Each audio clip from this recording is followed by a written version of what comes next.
Hi everyone, आप सबको Shanti Niketan online study अभियान यूट्यूब चैनल पर स्वागत है। दोस्तों, आज के मैं इस वीडियो में अफवाह तंत्र में नदी तंत्र के बारे में बताऊंगा। नदी में हम लोग पढ़ लिए थे, हिमालय नदी तंत्र के बारे में पढ़ लिए थे, प्रायद्वीपीय नदी तंत्र के बारे में आज पढ़ेंगे। गाइज, अभी तक आप लोग पिछले वीडियो नहीं जाकर के देखे हैं तो पिछले जाकर के वीडियो देख लीजिएगा। मैं वैसे डिस्क्रिप्शन बॉक्स में लिंक दे देंगे, टेलीग्राम का भी लिंक दे देंगे। गाइज, आप लोग जाकर के देख लीजिएगा। और क्लास जाने से पहले आप लोग के बीच में कुछ मोटिवेट लाइन शेयर करना चाह रहे हैं। मोटिवेट लाइन शेयर करना ये चाह रहे हैं कि माली पौधे में पर डे पानी देता है, लेकिन उसे फल यानी कि मौसम में कोई एक सा मौसम में उसे फल मिलता है, लेकिन वो पर डे यानी 365 दिन तक माली पौधे में पानी देता है, लेकिन फल उसे मौसम में ही मिलता है। ठीक उसी प्रकार समय आने पर आपको सफलता जरूर मिलेगा। ऐसा सफलता मिलेगा जिसे आप कभी सोच नहीं पाए होंगे। गाइस, आज के मोटिवेट लाइन में यही है कि माली जैसे पर डे 365 दिन तक पानी देता है, लेकिन उसमें फल मात्र मौसम आने पर ही मिलती है।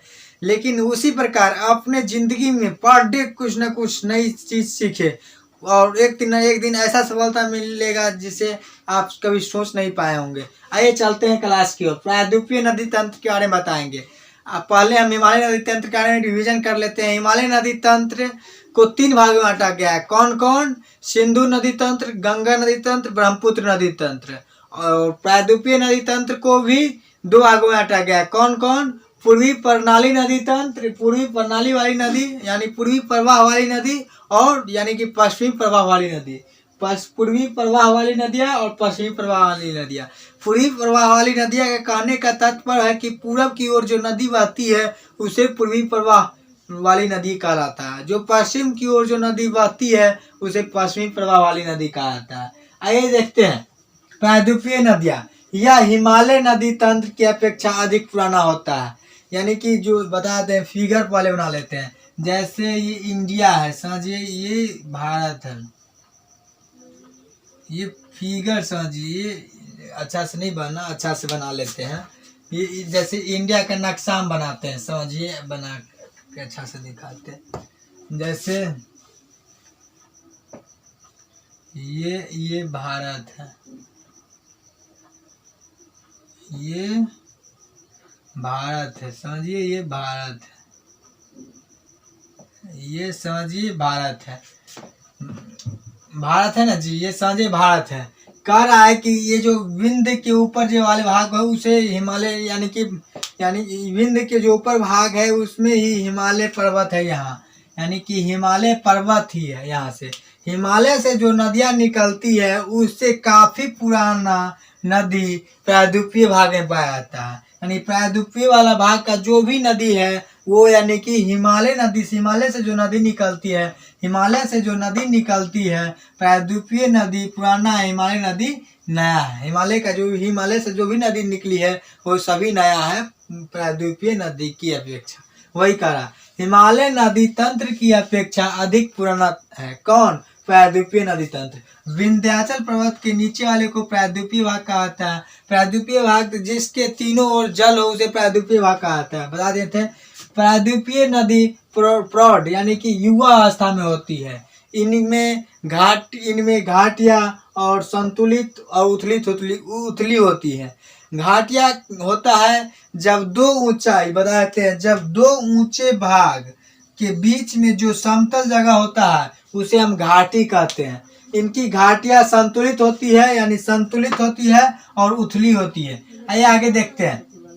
इनमें लगभग सभी नदियां मौसमी होती है, यानी कि विंध्य के नीचे जो विंध्याचल पर्वत है, हिमाचल पर्वत के नीचे जो भी नदियां हैं वो सभी मौसमी होती है। यानी कि मौसम यानी कि वर्षा यानी होती है तभी वो नदियां में पानी रहती है, अन्यथा नदियां में पानी सूख जाती है, यानी नदियां का पानी सूख जाती है। वही कह रहा है कि इनमें लगभग सभी नदियां यानी विंध्याचल के नीचे जो जितने भी सभी नदियां हैं वो सभी मौसमी वाली नदियां हैं। इसमें 12 महीने तक यानी कि नदियां में पानी नहीं रहती, नदियां में बहती नहीं है जल, वर्षा पर निर्भर रहती है, वर्षा पर निर्भर रहती है। वही कह रहा है, अर्थात लगभग 12 महीने नहीं बहती है। कौन नदी? प्रायद्वीपीय नदी 12 महीना नहीं बहता, वो वर्षा पर निर्भर रहती है। और यह दो भागों में बांटा गया है। कौन कौन बता दिए थे? पूर्वी प्रवाह नदी प्रणाली और दूसरा पश्चिमी प्रवाह वाली नदी प्रणाली। पूर्वी प्रवाह नदी प्रणाली जो पूरब की ओर बहती है, जो पूरब की ओर बहती है, यानी महानदी पूरब की ओर बहती है। महानदी गोदावरी, कृष्णा, कावेरी। महानदी गोदावरी, कृष्णा, कावेरी, ये सभी नदियाँ पूरब की ओर बहती है। जैसे ये नदियाँ यहाँ से स्टार्ट होती है, पूरब की ओर जाती है, उसे पूर्वी प्रवाह नदी कहा जाता है। और ये नदियाँ पूरब में बंगाल की खाड़ी है, यहाँ पे बंगाल की खाड़ी है, ये बंगाल की खाड़ी, इसमें अपना जल विसर्जित कर देती है, उसे हम क्या कहेंगे? पूर्वी प्रवाह नदी प्रणाली कहा जाता है। कैसे याद करेंगे? महानदी गोदावरी, कृष्णा, कावेरी, महानदी गोदावरी, कृष्णा, कावेरी, महानदी गोदावरी, कृष्णा, कावेरी। दो पे पढ़ लीजिएगा, याद हो जाएगा। महानदी गोदावरी, कृष्णा, कावेरी, सभी नदियाँ किधर की ओर बहती है? पूरब की ओर बहती है। ये देखिए इसमें लिखे होंगे, ये सभी नदियाँ बंगाल की खाड़ी में गिर जाती है। बता दिए बंगाल की खाड़ी में गिर जाती है और डेल्टा बनाती है, और डेल्टा बनाती है। डेल्टा का कहने का तात्पर्य हो गया कि मिट्टी में जो भी कंकर, मिट्टी में जो भी बालू का अंश होता है, सभी समुद्र में पानी विसर्जित करने के तट से जो मिट्टी कंकर पत्थर जो भी विसर्जित समुद्र में करती है, उस जगह पर जो भी मिट्टी कंकर होता है, उसे हम डेल्टा का रूप ले लेते, डेल्टा बन जाता है। जो भी मिट्टी बच जाता है यानी कि समुद्र में चला जाता है, उसे हम डेल्टा कहते हैं, यानी डेल्टा बनता है। आइए देखते हैं पूरब की ओर बहने वाली नदी। महानदी गोदावरी, कृष्णा, कावेरी बता दिए थे। आइए आगे देखते हैं। गोदावरी को वृद्ध गंगा कहा जाता है, गोदावरी को वृद्ध गंगा कहा जाता है, और दक्षिणी गंगा भी कहा जाता है। एग्जाम में कभी पूछा गया है, ये क्वेश्चन वेरी वेरी इंपॉर्टेंट है। गोदावरी को वृद्ध गंगा भी कहा जाता है। एग्जाम में दे देगा कि वृद्ध गंगा कौन सी नदी को कहा जाता है, तो 4 ऑप्शन दे देगा। तो कौन सी नदी को कहा जाता है? वृद्ध गंगा गोदावरी नदी को, महानदी गोदावरी में, यानी कि गोदावरी नदी को वृद्ध गंगा कहा जाता है, और दक्षिण की गंगा कहा जाता है, दक्षिण गंगा कहा जाता है। और एग्जाम में एक फंसाने वाला बात भी रहता है कि दक्षिण भारत की गंगा किसे कहा जाता है, तो एक कावेरी होता है। कावेरी नदी को एक नहीं, कावेरी नदी नहीं होता है, दक्षिण भारत की, यानी कि दक्षिण भारत की गंगा के नाम से ही जाना जाता है। कौन सी नदी के नाम से आता है? कावेरी नदी को ही दक्षिण भारत की गंगा ही कहा जाता है। कावेरी नदी को दक्षिण भारत की गंगा कावेरी नदी को भी कहा जाता है, लेकिन वहां पर दक्षिण भारत लिखा हुआ, दक्षिण भारत की गंगा लिखा हुआ है। गौर कीजिए, कावेरी नदी को दक्षिण भारत की गंगा कहा जाता है। एग्जाम में दिया कि दक्षिण गंगा किसे कहा जाता है, तो गोदावरी नदी को, और दक्षिण भारत की गंगा कहेगा तो कावेरी नदी को। यही कॉन्सेप्ट, यानी कि इसमें सब बच्चा फंस जाता है, इसीलिए बता रहे हैं। ये एग्जाम में पूछा गया है, दक्षिण भारत की गंगा किसे कहा जाता है? कावेरी नदी को। दक्षिण गंगा किसे कहा जाता है? गोदावरी नदी को। ये दो कंफ्यूज होने वाला। आइए देखते हैं गोदावरी नदी की सहायक नदियाँ कौन कौन सी है। गोदावरी नदी की सहायक नदियाँ कौन कौन सी है, तो गोदावरी नदी की सहायक नदियाँ मंजरा, पेनगंगा, वर्धा और इंद्रावती, यानी कि ये सभी किसकी सहायक नदियाँ हैं? गोदावरी की। गोदावरी की सहायक नदियाँ मंजरा, पेनगंगा, वर्धा और इंद्रावती, वैनगंगा, ये सभी गोदावरी की सहायक नदियाँ हैं। आइए देखते हैं महानदी की सहायक नदियाँ क्या सब है। ये महानदी है, इसकी सहायक नदियाँ कौन कौन सी है, तो इब है, सेओनाथ है, इब सेओनाथ हसदो, मांडजोक तेल, इब सेओनाथ हसदो, मांडजोक तेल, ये सभी महानदी की सहायक नदियाँ हैं। आइए देखते हैं कृष्णा नदी। महानदी गोदावरी, कृष्णा, कावेरी, कृष्णा की सहायक नदियाँ कौन कौन सी है, तो कोनिया, दूधगंगा, पंचगंगा, भीमा, तुंगभद्रा, मूसी, ये सभी किसकी सहायक नदी है? कृष्णा की सहायक नदी है। कृष्णा की सहायक नदी क्या सब है? कोयना, कृष्णा नदी ये है, ये सभी पूरब की ओर बहती है। कृष्णा की सहायक नदी कोयना, दूधगंगा, पंचगंगा, भीमा, तुंगभद्रा और मूसी, ये सभी कृष्णा नदी की सहायक नदियां हैं। सहायक नदियां मतलब यानी कि वो नदी आपस में कृष्णा नदी में मिल जाती है। आइए आगे देखते हैं कावेरी। कृष्णा के नीचे है कावेरी। कावेरी दूसरी नदियों के मुकाबले कम मौसमी प्रकृति की होती है।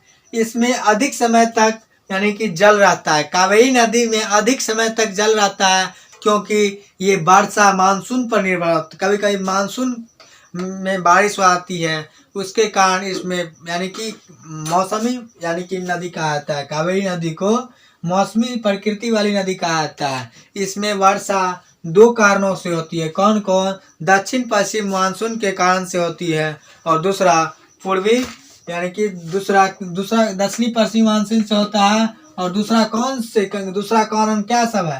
दूसरा कारण है कि जब उधर से मानसून लौटती है, उत्तर पूर्वी मानसून जब लौटता है तो उसके कारण भी कावेरी नदी में जल प्राप्त हो जाता है। और यह जल का बहुत ज़्यादा उपयोग किया जाता है। लगभग 90 से 95% जल कावेरी का सिंचाई में और जल शक्ति के रूप में उपयोग की जाती है। किस नदी का? कावेरी नदी का 90 से 95% जल शक्ति के रूप में प्रयोग किया जाता है। आइए आगे देखते हैं कावेरी की सहायक नदियाँ। कृष्णा के नीचे कावेरी। कावेरी की सहायक नदियाँ क्या? सहायक नदियाँ ये सब एग्जाम में पूछा जाता है, सहायक नदियाँ, इसीलिए सहायक नदियाँ के नाम हम लिख दिए हैं। एग्जाम में पूछा जाता है, हम भी कई एग्जाम में दिए हैं, देखे हैं कि सब में देता है कि सहायक नदियाँ कौन सा है। तो सहायक नदी आप लोग को याद करना ही पड़ेगा। कावेरी की सहायक नदियाँ क्या सब है? हेमवती, लोकपावनी, सिमसा, लक्ष्मण तीर्थ आदि। किसकी सहायक नदियाँ? कावेरी की सहायक नदियाँ हेमवती, लोकपावनी, सिमसा, लक्ष्मण तीर्थ आदि कावेरी की सहायक नदियाँ हैं। और कावेरी को हम आप लोग को बता देते, कावेरी को दक्षिण भारत की गंगा भी कहा जाता है। और दक्षिण गंगा किसे कहा जाता है? गोदावरी को। दक्षिण गंगा यहाँ पर है, दक्षिण गंगा गोदावरी को कहा जाता है। वृद्ध गंगा भी गोदावरी को कहा जाता है। और दक्षिण भारत की गंगा किसको कहा जाता है? तो किसको कहा था दक्षिण भारत को? कावेरी को। दक्षिण भारत की गंगा कावेरी को कहा जाता है। आइए आगे देखते हैं पश्चिमी प्रवाह वाली नदियाँ, यानी कि पश्चिम की ओर, जैसे ये पूरब की ओर हो गया, पश्चिम की ओर यानी इधर की ओर जो नदियाँ बहती है उसे पश्चिमी प्रवाह वाली नदियाँ कहा जाता है। पश्चिमी प्रवाह वाली नदियाँ ये पश्चिम की ओर बहती है, यानी इधर की ओर बहती है, यानी उधर की ओर बहती है, पश्चिम की ओर बहती है तथा डेल्टा नहीं बनाती है। ये नदियाँ आपस में गाढ़ मट्टी के साथ मट्टी का धूल कण ये सब नहीं लेकर के आती है, इसीलिए ये डेल्टा नहीं बनाती है। जो पश्चिम की ओर जो नदी बहती है उसमें डेल्टा का निर्माण नहीं होती है, जबकि पूरब की ओर बंगाल खाड़ी में जो नदियाँ गिरती है उसमें डेल्टा का निर्माण होती है। आइए देखते हैं। और यह यानी पश्चिम की ओर जो नदी बहती है वो अरब सागर, इधर अरब सागर है, अरब सागर में मिलती है। आइए आगे देखते हैं। पश्चिम की ओर बहने वाली नदी का नाम क्या है? नर्मदा, ताप्ती, माही, लूनी, घग्गर, साबरमती। नर्मदा पहले नर्म होना चाहिए, उसके बाद तप होना है। पहले नर्मदा उसके बाद ताप्ती।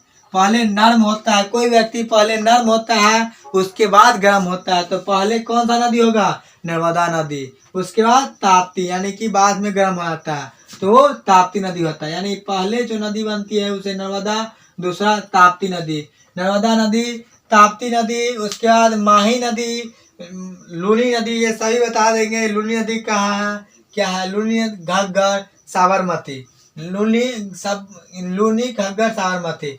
आइए आगे देखते हैं। नर्मदा भेड़ा घाट, ये नर्मदा नदी है जो एमपी में यानी भेड़ा घाट है। एमपी में जो भेड़ा घाट है वहां से धुआंधार नामक झरना का निर्माण करती है। आइए आगे देखते हैं। झरने का निर्माण करती है। इसकी सहायक नदियाँ, किसकी सहायक नदियाँ? नर्मदा की सहायक नदियाँ क्या सब है? तो पहला हिरन, दूसरा बोरनेर, तीसरा बंजर, चौथा शेर, यानी पांचवा शक्कर, छठा तवा। ये सभी किसकी सहायक नदियाँ है? नर्मदा की सहायक नदियाँ। नर्मदा की सहायक नदियाँ हिरन, बोरनेर, बंजर, शेर, शक्कर, तवा, ये सभी नर्मदा की सहायक नदियाँ हैं। ताप्ती और तापी नर्मदा की जुड़वा नदी के नाम से आता है। ताप्ती और तापी नर्मदा की जुड़वा नदी के रूप में जाना जाता है। एग्जाम में देता है कि ताप्ती और तापी नर्मदा कौन सी नदी के नाम से आता है? जुड़वा नदी के नाम से आता है। और इसकी सहायक नदियाँ कौन सब है? तो इसकी सहायक नदियाँ पुराना बैतूल अरुणावती और दूसरा गंजल। आइए आगे देखते हैं। लूनी को लवण नदी भी कहा जाता है, लूनी को साल्ट रिवर भी कहा जाता है। लूनी नदी एक ऐसा नदी है जो अंतःस्थलीय यानी कि स्थल में ही समा जाती है, यानी उसका जल यहाँ से निकल करके यहीं तक आकर के समाप्त हो जाती है, कचकरण में समा जाती है। तो ये अपना जल यहीं तक आकर समाप्त करती है, अंतःस्थल में ही जाकर के समा देती है। उसे हम क्या कहेंगे? यानी कि लूनी नदी कहते हैं। लूनी नदी को साल्ट रिवर भी कहा जाता है। आइए आगे देखते हैं लूनी नदी को लवण नदी के नाम। और आगे चलते हैं अंतःस्थलीय नदियाँ। नाम से ये अंतःस्थल यानी अंत उसका स्थल में ही हो जाता है, उस नदी को अंतःस्थलीय नदी कहते हैं। आइए देखते हैं अंतःस्थल यानी अंत स्थल में हो जाता है, उस नदी को अंतःस्थलीय नदी कहा जाता है।